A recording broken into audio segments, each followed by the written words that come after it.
तर जसं सर बोलले, मागच्या वेळेला 100 होते, आज 250-200 पेक्षा जास्त प्रकाशक, पुस्तक विक्री करणारे येणार आहेत. त्या व्यतिरिक्त आपण असं काय करतोय, की पुस्तकं जास्त विकली जातील, जास्तीत जास्त त्यांना पण वाटेल, की यार अशा संमेलनात येऊन किती फायदा झाला? मी मगाशी सांगितलं होतं की सातारची वाचन संस्कृती चांगली आहे आणि आता नव्या संमेलनासाठी आपण जे लोक गोळा करतोय म्हणण्यापेक्षा जे लोकांपर्यंत आपण पोहोचतोय की संमेलन आहे आणि त्यांच्यामध्ये प्रचंड उत्सुकता आहे. मगाशी आपला मराठी भाषेचा विषय झाला होता, त्याच्याबद्दल आधी मी थोडंसं बोलते की अस्मिता हा विषय आपण म्हटलं की आपल्याला भाषेची अस्मिता नाहीये. आपण जातीच्या अस्मितेबद्दल खूप जास्त संवेदनशील आहोत, पण भाषेच्या अस्मितेबद्दल नाही आहोत. प्रकाशक, लेखक, वाचक, वितरक ही अशी साखळी आणि त्यात पुन्हा समाज, अशी एक साखळी भाषेसाठी तयार झाली पाहिजे. प्रकाशकांसाठी किंवा लेखकांसाठी नव्हे. म्हणजे लेखकांनी प्रकाशकांना दोष द्यायचा, प्रकाशकांनी वितरकांना द्यायचा, वितरकांनी वाचकांना द्यायचा, पुस्तकच विकली जात नाहीत, हे कुठेतरी थांबून हे सगळं एकत्र झालं पाहिजे. आणि हे कधी होईल?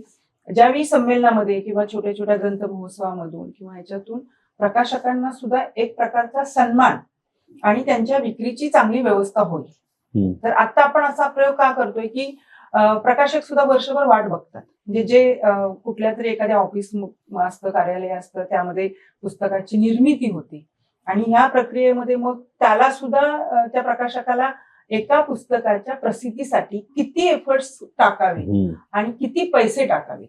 म्हणजे फक्त शारीरिक श्रम किंवा मानसिक श्रम नव्हे, तर अर्थकारण किती करावं. कारण तुम्ही वर्तमानपत्रातली जर जाहिरात बघितली तर ती जवळजवळ 20,000 जाते सकाळसारख्या.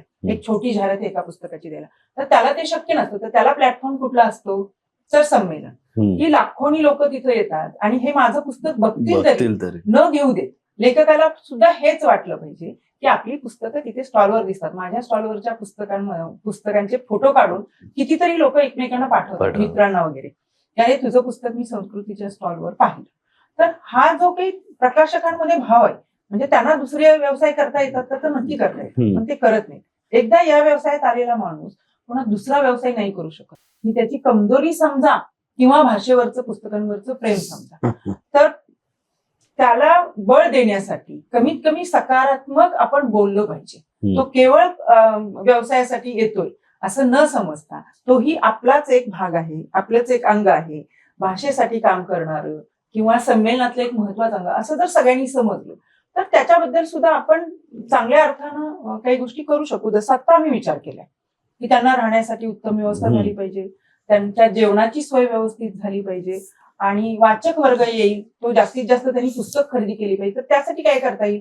बऱ्याचदा असं असतं की संमेलनाचं ठिकाण एका ठिकाणी असतं, म्हणजे मुख्य मंडप, आणि स्टॉल असतात ते तिथून कितीतरी दूर अंतरापर्यंत असतात. येतात लोक, छानपैकी तिथे ऐकतात आणि निघून जातात, कारण लोकांना पण तेवढा वेळ नसतो. बऱ्याचदा असंही होतं की नेते मंडळी येतात, आपण त्यांना कुठल्याही प्रकारचा दोष नाही देतो, प्रोटोकॉल येतो, मग पोलीस प्रोटेक्शन आणि मग तिथून तिकडे जाण्यासाठीचा रस्ताच उरत नाही आणि मग लोक बाहेर पडतात. त्यामुळे पुस्तकांच्याकडे दुर्लक्ष होतं. तर संमेलन हे लेखकांसाठी पण आहे, वाचकांसाठी पण आहे आणि पुस्तकांसाठी पण आहे. हे जर सगळं आपण मनात ठेवलं तर हे घडणार नाही. म्हणून आम्ही तिघांनी मिळून सुद्धा चर्चा केली होती की स्टेडियम मधली जी गोलाकार जागा आहे त्यातली अर्धी जागा आपण मुख्य मंडपासाठी वापरणार आहोत आणि जी अर्धी जागा आहे, म्हणजे जिथून आपण आता प्रवेश करू, ती जागा आपण आता प्रदर्शनासाठी वापरू. म्हणजे प्रत्येक जाणारा हा पहिल्यांदा ग्रंथ प्रदर्शनात जाईल आणि मग त्यानंतर तो मुख्य मंडपामध्ये जाईल.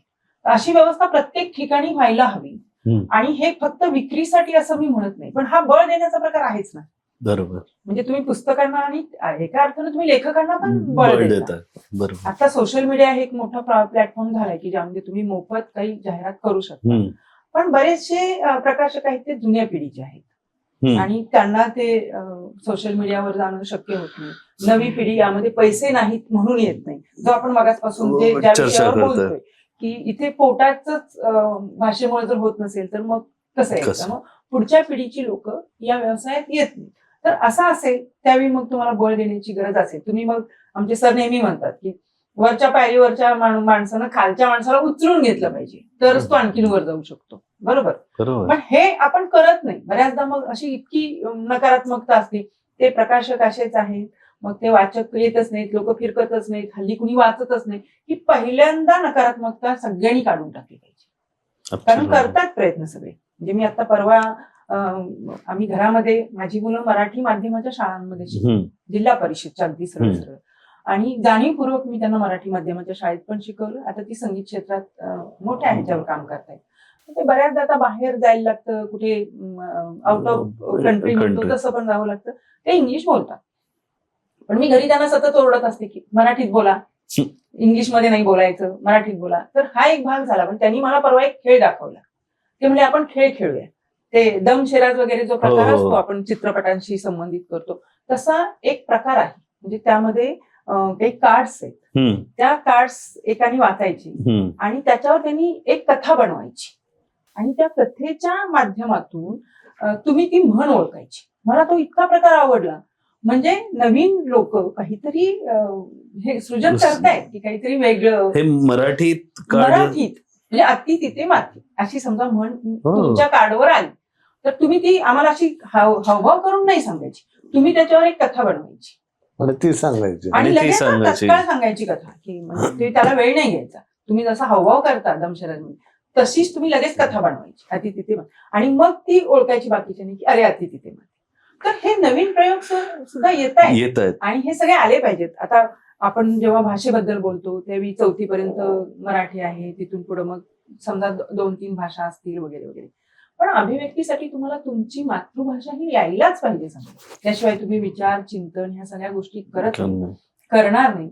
आणि पालकांनी सुद्धा घरामध्ये ह्या गोष्टी अगदी सातत्यानं पाळल्या पाहिजेत की तुमच्या मुलाला मराठी भाषा ही उत्तम आलीच पाहिजे आणि ती वेगळ्या लोकांनी सांगण्याची काही गरज नाही. म्हणजे तुम्हीच ते मान्य केलं पाहिजे की आपली भाषा आल्यानंतर इतर भाषा येतातच चांगल्या आणि त्यामध्ये तुम्ही चांगले चिंतन पण करू शकता. त्यामुळं या प्रदर्शनामध्ये मात्र प्रकाशकांना वितरकांना बळ मिळेल अशा प्रकारची योजना आम्ही केलेली आहे.